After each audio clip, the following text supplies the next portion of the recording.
One person grabs the bill, everyone says they'll settle up later, and nobody does the maths. By the end of this video, you'll have a splitter that fixes that. Type who paid what, add the tip, and it prints exactly what each person owes. A negative number means you overpaid and money is coming back to you. We start with an empty list and loop until the word done.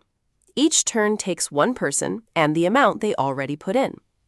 Someone who paid nothing still gets typed in with a 0 because they are part of the split, even though they have not spent anything yet.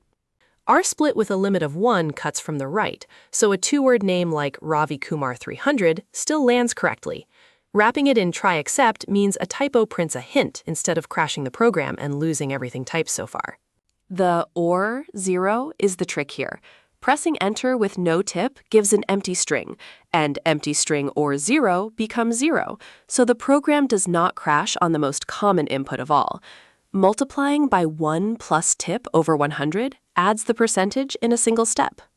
Share minus paid is the whole idea of the program in one expression.